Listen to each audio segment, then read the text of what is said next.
Earlier we saw how we reduced down the front edge. Now we've come to a time where we need to shape it. This is the final shape of the edge of the coat when it's finished. We've already marked it up, so I'm just going to line up the chalk marks underneath. I cut one on top of the other so that they will be the same. So first pin and butt ends at my buttoning to make sure that those are on top of each other, which they are. Whenever we come to marking the front edge, we want to check the width of our lapel. I like a wide lapel, usually 3 3/4. I measure from the break line over to the edge of the lapel. I approximate where the notch is going to be, chalk it onto the edge, and then transfer that over to the front of the coat. Measuring from the shoulder seam down to the notch, I'm able to estimate the length of the collar when the coat is finished. I can decide whether I want to move the notch up or down depending on where it falls on the front of the coat. Mastered it. Paul, but give out. Have you seen me doing this? Never believed in using shapes for his lapels. Chucks every one of them by eye. I would have thought that's a point of pride for a lot of tailors. Yeah, yes indeed. There's also such thing as consistency. So when they talk of rock of eye, are they basically just talking about doing it by hand and not using, or is that rock more of eye is more of like a judgment.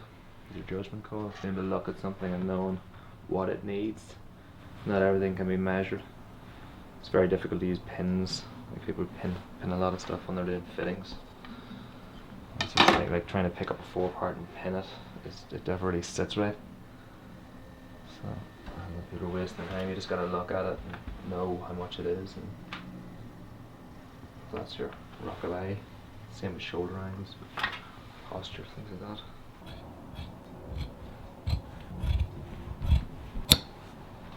You just have a look at it and make sure you're seeing what you want to see all the way down. So there's a little bump on it somewhere. Right along here. You want to get the top one right because you're going to cut the bottom one off the top one.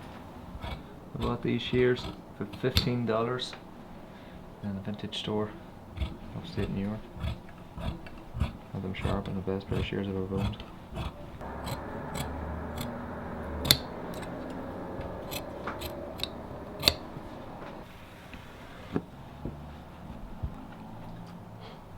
The seam allowance on the front edge is just 1/4 of an inch, just wide enough to take a seam off. We want to leave the front edge very fine. That's why it's a narrower seam than off the side. We don't want too much bulk in there. We also cut the bulk out around our round and at the top of our notch when we come to that part after we put on our facing. So this is bias lining. I bought this in the edge rather than using linen, which a lot of traditional tailors use as the linen in the edge. Linen edge tape, it's very thick, it leaves it. You get a very hard edge with the linen. Also you can have, also when you pull the linen off, it tends to wave if you do it too much.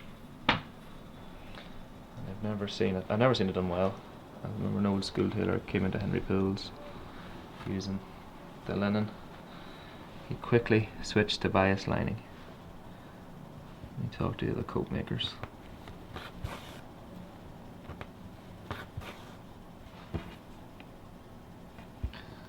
Some coat makers will go so far as to match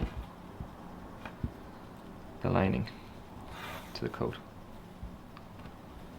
because they sort of came off the edge and you'd wear your coat out so much that it would actually wore out on the front edge.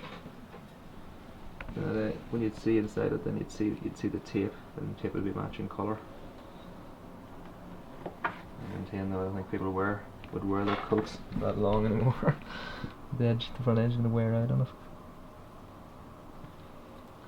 I'm drawing this off as I put it on here. Pulling the tape,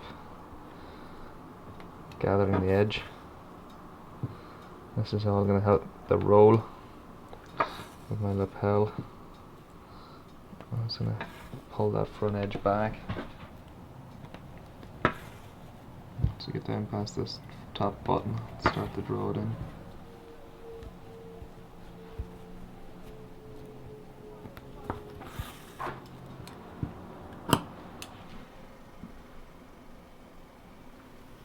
gathered. Now we're going to stitch the tape on and distribute that fullness through the tape.